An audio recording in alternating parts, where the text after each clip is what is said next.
Radio J, il est 15h35, c'est Radio J, c'est Philosophie, une émission de Blandine Kriegel. Le thème du jour, Hume et l'empirisme, philosophie et morale. Aujourd'hui, pour en débattre, le docteur Marielle David, pédopsychiatre, le doyen François Guéry, philosophe, l'historien Alexandre Adler, géopolitologue, et le journaliste Alexis Lacroix. Blandine Kriegel, bonjour. Merci à notre réalisateur Philippe Surpin. Et nous commençons tout de suite, n'est-ce pas, par ce philosophe très intéressant et assez peu connu, bien qu'il y ait aujourd'hui un regain d'intérêt, n'est-ce pas François? Oui. David Hume, 1711-1776. Et c'était pourtant une des étoiles des Lumières écossaises. Il a été d'ailleurs l'ami d'Adam Smith. Il a influencé des grands philosophes, n'est-ce pas, comme Kant et comme Husserl, en tout cas qui ont débattu avec sa philosophie. Et en vérité, c'est le grand tome de l'empirisme. Et nous commençons donc la lecture par deux textes de Hume qui sont dédiés, au fond, l'un à la philosophie, à la théorie de la connaissance, et l'autre à la morale. Hume et l'empirisme, philosophie et morale. Alexis. Nous pouvons diviser toutes les perceptions de l'esprit en deux classes et espèces. Les moins fortes et les moins vives sont communément appelées pensées ou idées.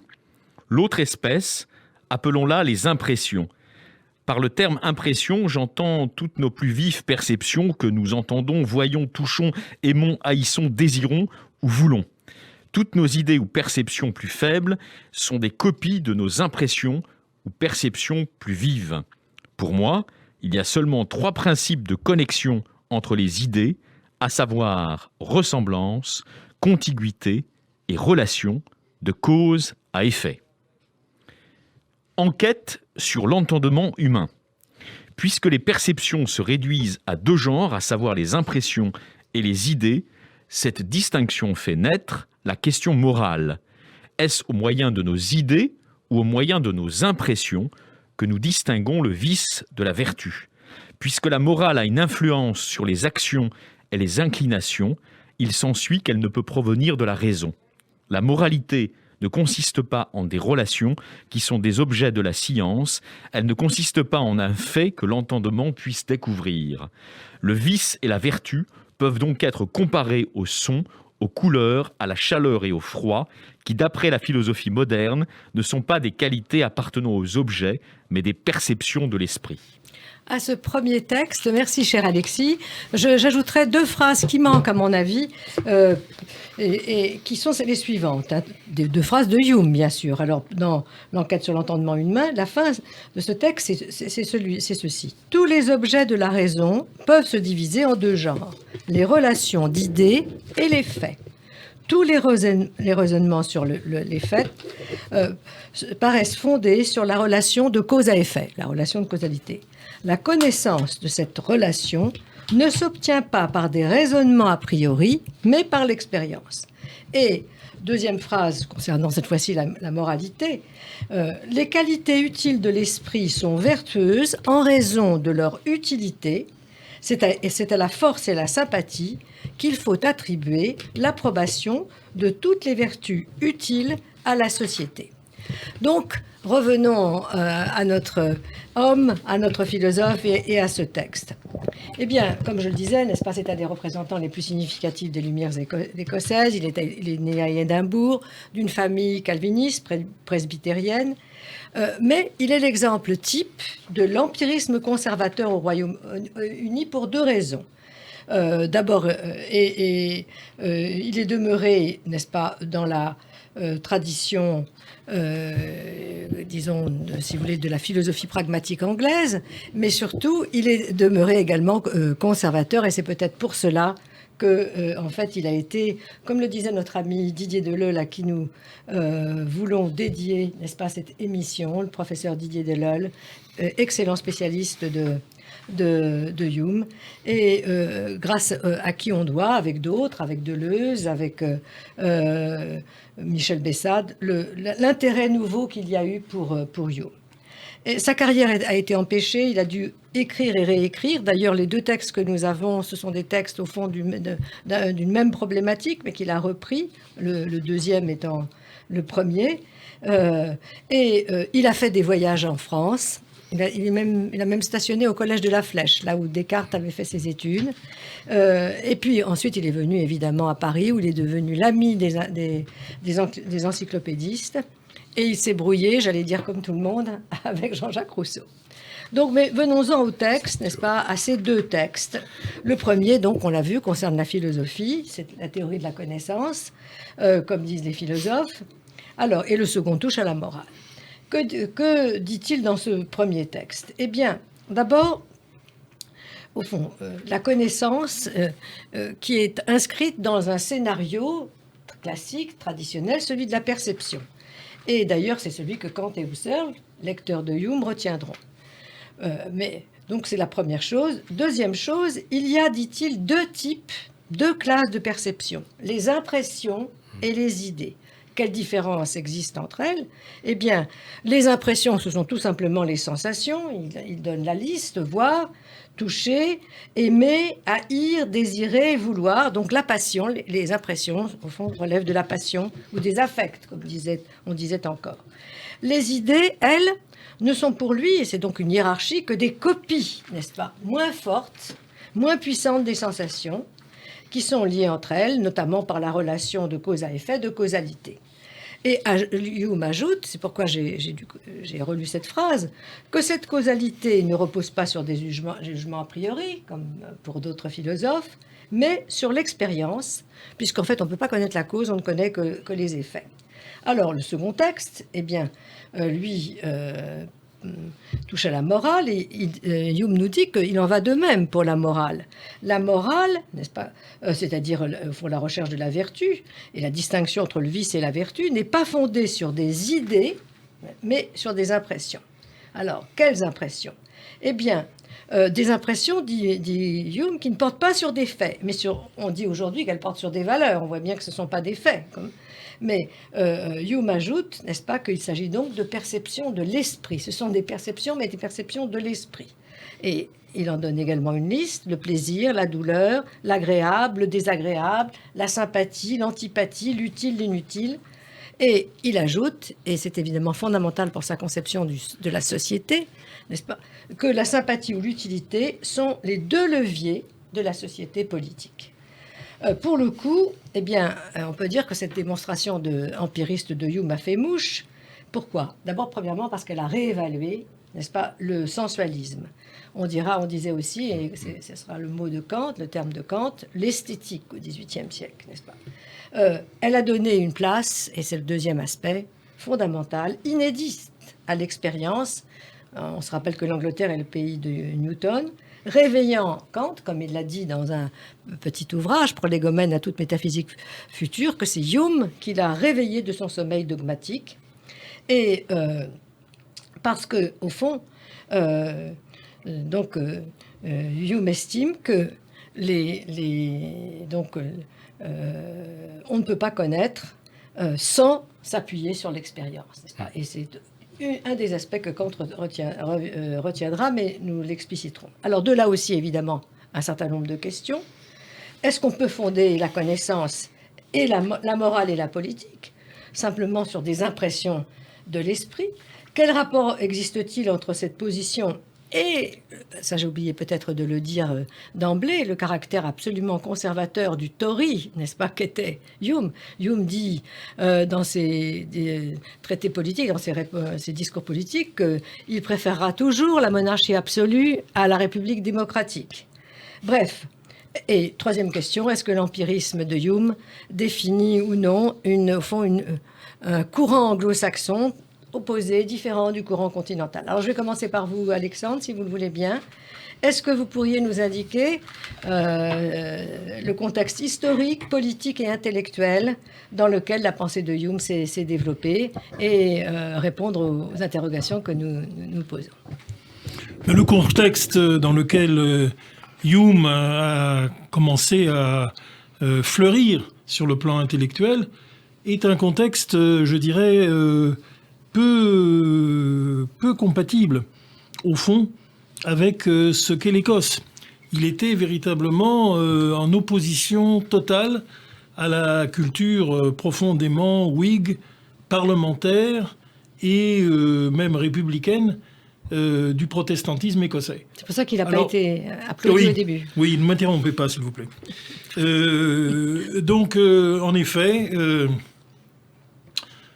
oui. Alors, bien entendu, comment peut-on comprendre cela? Eh bien, tout simplement parce que, un petit peu comme des voies de chemin de fer qui, lorsqu'elles reculent à la gare de Lyon, finissent par se rencontrer, il y a une rencontre tout à fait évidente entre Hume et un grand esprit de son temps, c'est Adam Smith. Et Adam Smith, lui, est le fondateur de l'économie politique moderne, et il considérait bien entendu que, en réalité, l'économie politique moderne était une science morale. Et donc, en effet, il y a entre Hume et l'empirisme historique conservateur de Hume d'un côté, et puis l'économie politique de Adam Smith, une rencontre tout à fait évidente. Et en effet, à partir de là, qu'est-ce que l'on voit? Eh bien, on voit que là, Hume a triomphé. Autant, disons, il y avait une philosophie empiriste anglaise qui existait, mais la véritable philosophie devient l'économie politique. C'est-à-dire qu'il y a une espèce de capture, grâce à Hume, car il est le véritable auteur de tout cela, de l'économie politique à partir d'Adam Smith et jusqu'à Keynes. C'est-à-dire qu'en fait, les fondements de la pensée de l'économie devient une philosophie véritable dans le domaine anglo-saxon, et elle va gagner les États-Unis par la suite. Oui, merci beaucoup Alexandre, parce qu'on comprend à partir de ce que vous dites pourquoi Hume, au fond, s'éloigne. Hume et toute cette philosophie des Lumières, n'est-ce pas, influencée par lui, s'éloigne au fond de l'école du droit de la nature et des gens, ne fonde pas la morale sur le droit, oublie le droit, oublie même la justice, dont il dit qu'elle n'est pas naturelle, qu'elle est toujours artificielle. Et on comprend, au fond, une espèce de pente, n'est-ce pas, qui va marquer tous nos contemporains, la pensée contemporaine, vers non seulement l'économie, comme vous l'avez très bien exposé, mais l'économisme. Est-ce que vous voudriez ajouter quelque chose à cela, Alexandre? Mais c'est simplement le contraire, évidemment, de ce que pense Kant. Car Kant, évidemment, ne peut qu'être indigné par toute cette pensée de Hume, mais en même temps, il la voit comme véritablement le contrepoison à ce qu'est la pensée de Leibniz. Et en effet, quand il parle de Wolff, Wolff est en fait un véritable continuateur de Leibniz. C'est un peu, si vous voulez, comme Althusser et Balibar. C'est-à-dire que Wolff, c'est un Leibnizien orthodoxe qui chante à tue-tête à l'office pour se faire entendre. Mais c'est un imbécile. Et alors donc, c'est une réduction de la pensée de Leibniz. Et ça, Kant le pense tout à fait. Donc il faut qu'il combatte Wolff, donc en fait le leibnizianisme, le providentialisme leibnizien, par l'empirisme, qui est une douche froide, glacée, qui est tout à fait contraire à la pensée de Kant, mais il pense que ça lui fait du bien, parce que lui-même est un piétiste, et il pense que les douches glacées, de temps en temps, réveillent. Alors, et vous, François, comment vous interprétez, bon, c'est très connu, n'est-ce pas, cette phrase de Kant qui explique que, au fond, c'est Hume qui a été le grand moment, le grand tournant dans l'histoire de la philosophie depuis Locke et Leibniz, c'est que lui, n'est-ce pas, lui, Hume, disant que la raison se trompe entièrement sur son concept, qu'il est impossible de la raison de penser a priori, qu'elle doit s'asseoir sur l'expérience, eh bien, l'a réveillé de son sommeil dogmatique. Alors, oui, tout à fait. Oui. Comment vous commenteriez ça? Mais avant, peut-être, si vous me le permettez, François, non, mais je veux faire les deux. Dire quelques mots sur notre ami. Oui, je veux faire les deux qui ont un rapport direct. Oui. Là, on a déjà évoqué naturellement l'importance de Hume non seulement dans la pensée économique, mais enfin dans le phénomène économique et industriel qui nous fait. Nous sommes des sociétés industrielles. Donc l'importance de Hume et d'Adam Smith, son ami, comme l'a dit Alexandre, qui ont à mon avis une divergence sur le providentialisme, mais j'y viendrai, sont des fondateurs. Alors c'est certainement notre ami et collègue Didier Deleuil qui a tout de même mis l'accent d'une façon très, très forte, enfin très novatrice, en 79, si je me souviens bien. Hume et la naissance du libéralisme économique, c'est un livre qui est aujourd'hui cité mondialement. Enfin, à chaque fois qu'il est question de Hume, on cite Didier Deleuil, qui d'ailleurs avait déjà bien avant, fait un petit Hume chez Nathan pour les classes, etc., avait traduit aussi Lettre à un ami, où Hume s'explique sur les accusations d'athéisme dont il a été la victime, etc. Je laisse chacun juger s'il se défend bien, ou si après tout, bon, bien, s'il admet cet athéisme, je ne le crois pas parce que c'était pas possible. Alors, ce qu'a fait Didier Delolles, c'est intéressant, à tous égards, bien sûr. J'y reviens une seconde.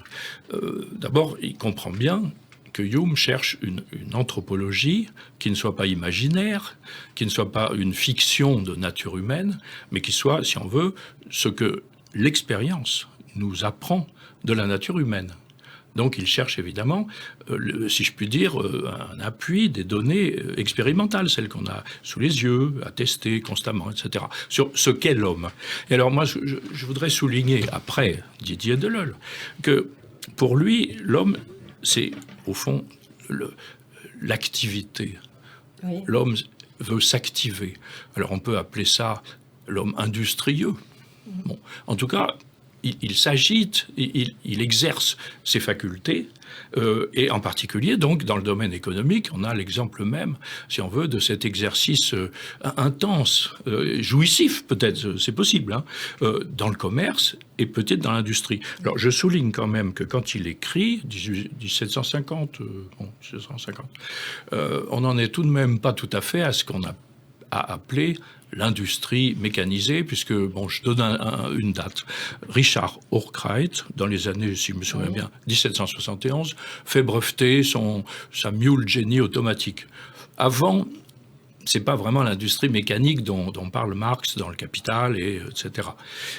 Néanmoins, nous avions, alors Delolles et moi, écrit Le corps productif en 1972, et il est certain que dans Hume et la naissance du libéralisme économique, ce concept de corps productif, qui est, si on peut dire, relativement anachronique à l'époque de Hume, est quand même en usage. Parce que Hume comprend très bien que ce qui se développe, c'est cette activité industrieuse qui finit par aboutir à l'industrie elle-même. Oui, François. Oui. Alors, donc, vous êtes un homme des Lumières, cher François. Oui, enfin, en partie. Moi, mais je sais est-ce pas. que... Mais alors, l'autre question que je veux poser, est-ce que Hume est véritablement l'homme de toutes les Lumières? Parce que ça, c'est une j'en viens à question. sa philosophie morale et politique, n'est-ce pas, qui, au fond, taille des croupières à l'école du droit de la nature et des gens. Non Oui. seulement son scepticisme religieux, n'est-ce pas, que, Oui. évidemment, il a présenté d'une façon possible au XVIIIe siècle, mais d'une manière plus générale, son éloignement total, au fond, du droit. Alors peut-être la question que je vais poser d'abord rapidement à Marielle et ensuite à notre ami Alexis, c'est celle-ci. Est-ce qu'on peut fonder la société, n'est-ce pas, puisque les rapports entre humains, comme l'ont fait beaucoup les philosophes des Lumières, sur la sympathie et l'utilité, n'est-ce pas? Et est-ce que c'est suffisant? Marielle, est-ce que vous diriez quelque chose là-dessus? Sympathie. Bon, moi j'ai vraiment quelque chose à dire sur ce texte. Ah, Parce papa. que, en tant que pédopsychiatre, Oui. je m'efforce de comprendre ce que c'est que les sensations. Ce qui n'est pas encore les perceptions de l'esprit. Ah, c'est pas la même chose. C'est pas la même chose. Les sensations, Pour Hume, c'est pas la même chose. c'est ce qu'un bébé perçoit avant de penser, on peut dire. Hein, il a des sensations de son corps propre et des sensations qui viennent de liaisons assez mystérieuses de sa mère. Puis, il va articuler quelque chose à la pensée et, curieusement, le bébé va se dire « ça me vient de quelque chose, ça me vient de quelqu'un, ça me vient de très haut, voilà ». C'est-à-dire que la première pensée personnelle de l'enfant est de croire à un Dieu. Et c'est à partir de là mais voilà que une nous belle avons objection à Hume. que nous avons le symbolique. Merci beaucoup, Et Marielle. à partir de là, nous aurons la pensée. Alors, je voudrais savoir si notre ami Alexis nous écoute. Est-ce qu'Alexis nous écoute? Il est avec nous? Non, il n'y a personne qui est avec nous. Donc, Alexis, j'aurais voulu vous donner la parole, mais apparemment, vous n'êtes pas... Alexis, on vous entend? Il n'est pas là. Non, il n'est pas là du tout. Ah, écoutez, malheureusement, n'est-ce pas, nous n'avons pas Alexis. Bon, écoutez, alors nous allons continuer entre nous et je vais donc reposer ma question. Et cette fois-ci, au fond, sur Alexandre, si vous le voulez bien, sur le scepticisme et le scepticisme de Hume, et d'une certaine façon, au fond, sur la place de l'empirisme d'un côté et au fond, de ce que nous appelons à tort ou à raison le rationalisme, n'est-ce pas, de l'autre, des deux côtés de la Manche. Qu'est-ce que vous pensez, Alexandre, de cette philosophie empirique? Je vous poserai la même question après. François, vous avez dit tout le bien que vous en pensez, mais Alexandre, est-ce que... Toute notre formation kantienne, justement, et la formation aussi cartésienne, qui nous vient des études françaises, fait que nous ne pensons aucun bien de l'empirisme. Donc, essayer de comprendre pourquoi l'empirisme a représenté quelque chose de fort et d'incontournable dans l'histoire de la philosophie occidentale, c'est un effort sur nous-mêmes, c'est-à-dire sur la spontanéité française, qui est tout sauf empiriste. Et en effet, qu'est-ce qui nous dit finalement en quoi l'expérience est quelque chose de beaucoup plus important que tout ce que l'on avait imaginé? Eh bien, d'une certaine manière, il faut se projeter jusqu'à la période contemporaine, la période d'Einstein. Oui. Quelle est la supériorité, justement, d'Einstein par rapport même, disons, à ses maîtres mathématiciens qui l'ont poussé finalement à formuler la théorie de la relativité générale? Eh bien, c'est qu'à un moment donné, à la différence des purs mathématiciens, il a pensé qu'il fallait aller jusqu'à l'expérience décisive. Et c'est la raison pour laquelle il y a ce lien qui s'est fait de manière très forte entre Einstein et Eddington. Eddington, qui était véritablement un newtonien, expérimentaliste, mais qui, à un moment donné, a été saisi c'est lui qui a... par la grandeur einsteinienne et qui est allé, lui, donner les expériences vérifier, le lendemain de la guerre de 14, en Amérique du Sud, en Afrique du Sud, enfin bref, se mettre dans des conditions expérimentales tout à fait difficiles.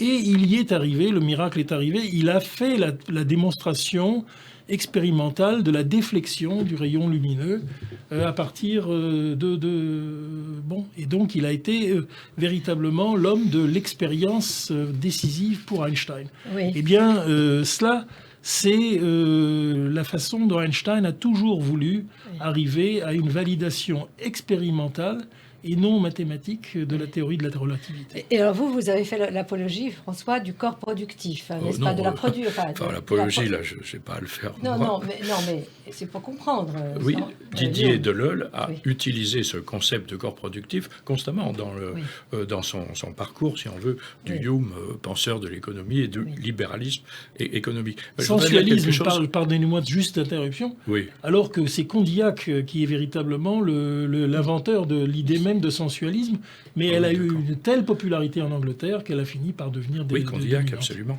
Moi, je voudrais dire un mot sur l'utilité en morale. Ah, l'utilité. L'utilitarisme si important pour Adam Smith, par exemple. Il y a une tournure cauchemardesque de l'utilité comme critère de la vie morale, de la vie sociale morale.